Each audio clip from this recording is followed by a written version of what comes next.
There's something about Dr. Phil that pulls people in, not just because of the drama, not just the confrontations, but the unexplainable, the dark, the things that make you freeze and say, wait, did that really just happen on daytime TV? From guests claiming to be haunted by demons, to mothers who swear their children have been possessed, to jaw-dropping confessions caught live on tape. These aren't just reality TV moments.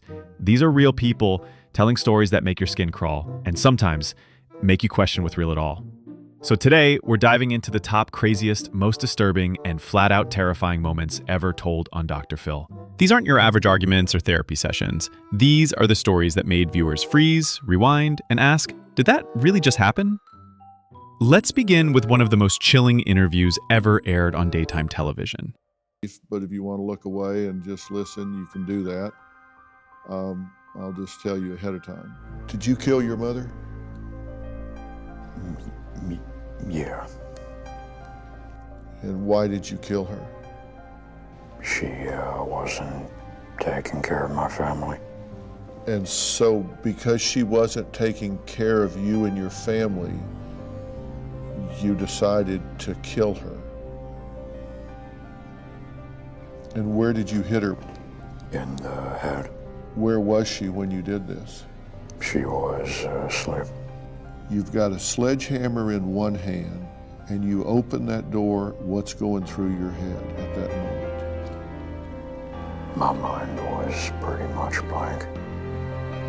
And when you swung that hammer the first time, did you swing it hard? Mm-hmm. Zachary Davis was 15 years old when he killed his mother with a sledgehammer while she slept.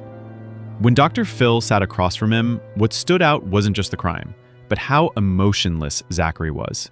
He spoke in a flat tone, recounting how he hit his mom over 20 times, then calmly set the house on fire while his brother slept inside. When Dr. Phil asked why, Zachary simply said she wasn't taking care of the family. The lack of remorse was haunting. What disturbed people the most wasn't the crime itself, but how detached Zachary was from reality. No tears, no panic, just matter-of-fact answers about one of the most brutal crimes committed by a teen. The entire interview felt like watching evil in real time. Calm, calculated, and absolutely terrifying. Then there was the episode that made Hollywood recoil. I had a great time on Popeye. Robin, I loved Robin. It was so much fun to work with. He came up with like the best jokes out of nowhere, like off camera. I knew Robin and I was sorry when he died. That was a sad day. I don't think he's dead. Yeah, you don't think he's dead? No. What do you think happened? Well, Beatles escapes. I don't know. Stones escapes. Where do you think he is? Shape-shifting. Yeah. He looks real good in some forms, in other forms he doesn't. Do you see him? Have, yes. When Shelley Duvall, the star of The Shining, appeared visibly unwell and mentally distressed on the show. She claimed Robin Williams was alive and shape-shifting, said she was receiving coded messages from invisible forces, and seemed trapped in a spiral of paranoia. The audience didn't know whether to feel heartbroken or horrified. Dr. Phil was criticized heavily for exploiting Shelley's mental illness for ratings. Even Vivian Kubrick, daughter of the famed director Stanley Kubrick, spoke out, calling the interview cruel and disgusting. But it remains one of the most unforgettable, uncomfortable moments ever broadcast.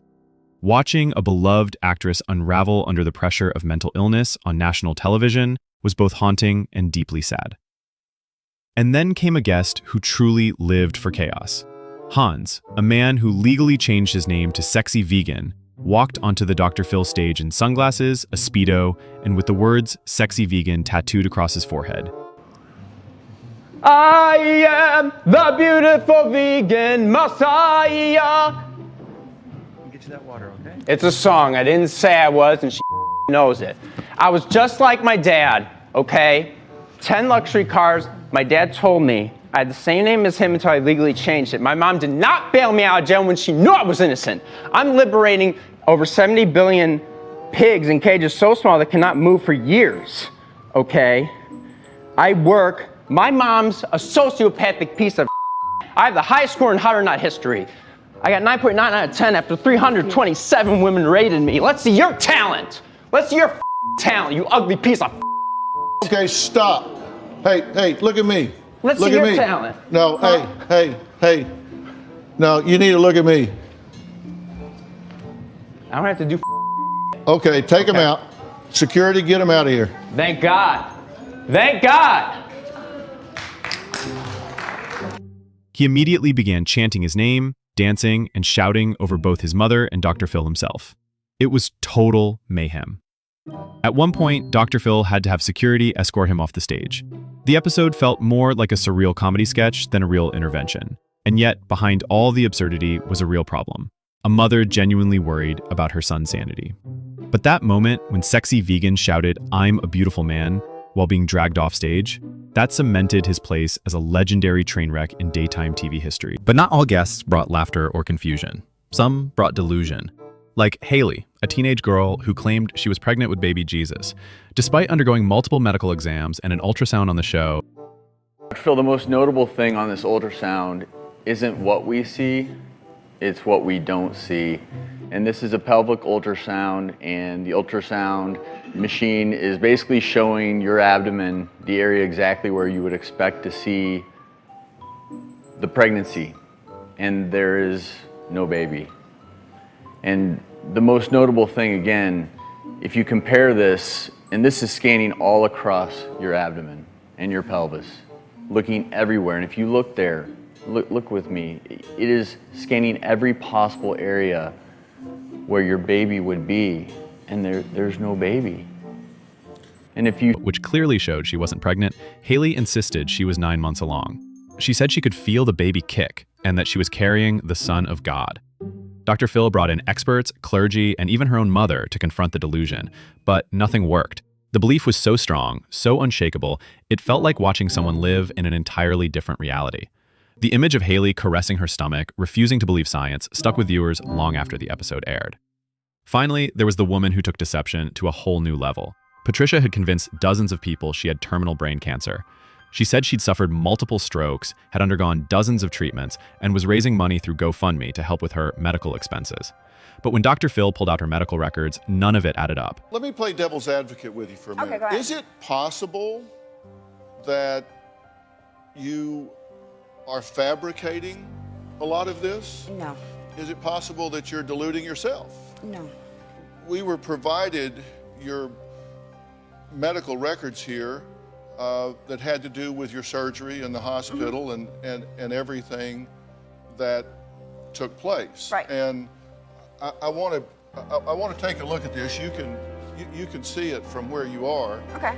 You said you had AVM surgery. Yep.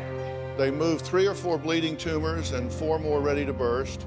You had to relearn to walk and talk. You had rods and wires. Your face, ear, and jaw were removed. You came out weighing 80 to 90 pounds, and at one time you told us you had 29 staples in your head. Another time you told us you had 70. Okay. Okay?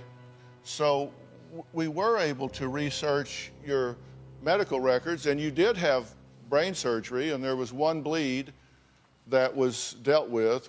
But the report, which I have right here, says that you walked out of the hospital, that you didn't have any, you said you had to relearn how to walk and talk and dress yourself and go to the bathroom, but it says here that you walked out of the hospital, you had coffee shortly after surgery, and you were talking just fine, and that the craniotomy, you had a small bone in your skull removed, but yet you tell us here that your face, ear, and jaw were removed. And that's what they were telling me. That's what my husband had told me. No strokes, no cancer, nothing. Just a trail of lies, fake tears, and stolen sympathy. Watching Patricia squirm as Dr. Phil calmly exposed her fraud was as uncomfortable as it was satisfying. Viewers were outraged, not just by the scam, but by the emotional manipulation. She didn't just lie for money, she made people care about her suffering, when there was none. These 5 moments stand as some of the wildest ever captured on daytime television. From terrifying confessions and public breakdowns to surreal performance art and delusional claims, Dr. Phil has seen it all. But one thing's for sure, once you see these clips, you'll never forget them.